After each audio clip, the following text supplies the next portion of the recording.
Wrth gymharu ymweliad interim gydag arolygiad craidd, beth oedd yn wahanol? I fod yn onest, mae derbyn unrhyw alwad wrth Estyn.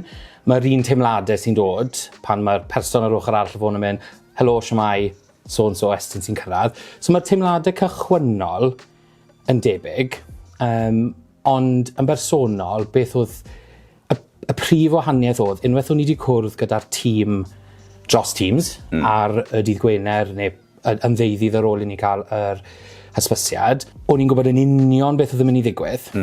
Oedd trefn y diwrnod wedi cytuno, nid wedi orfodi, wedi cytuno rhwng y prif arolygydd a fy hun, a ble o'n i'n mynd i fynd, beth o'n i'n mynd i fod yn edrych ar sut oedd y diwrnod yn mynd i redeg. A o'n i'n teimlo gyda'r strwythyr na, oedd e'n haws i ni fel ysgol i wybod beth oedd yn dod. Gydag ymweliad craidd, ni'n gwybod bod nhw'n mam dridiau, ni'n gwybod beth maen nhw'n mynd i wylo, ond mae lot i fi fynd, mae lot fwy o flow i'r ymweliad craidd, achos maen nhw'n mewn mas trwy amser.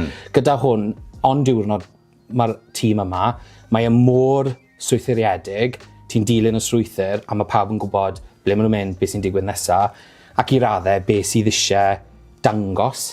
So mae'r teimladau cychwynnol dal yn bwrw, unwaith mae'r cyfarfod cychwynnol wedi digwydd, o'n i'n teimlo yn barod.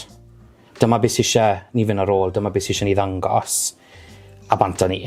Felly dychmygwch te athrawon mewn ysgol sydd heb gael ymweliad interim, pa negeseuon fyddech chi'n eu cyfleu iddyn nhw? Beidio poeni. Nag o'n i'n teimlo bod ni'n cael ein berniadu.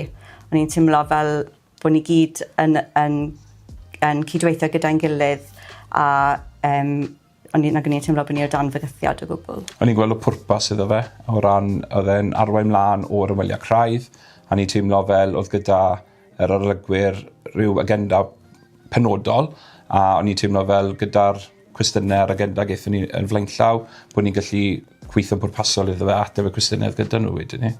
Felly grynhoi te, mewn 3 gair, sut fyddech chi'n disgrifio y profiad o gael ymweliad interim? Buddiol, gwerthfawr a chefnogol. Gwych. Diolch yn fawr i chi. Diolch.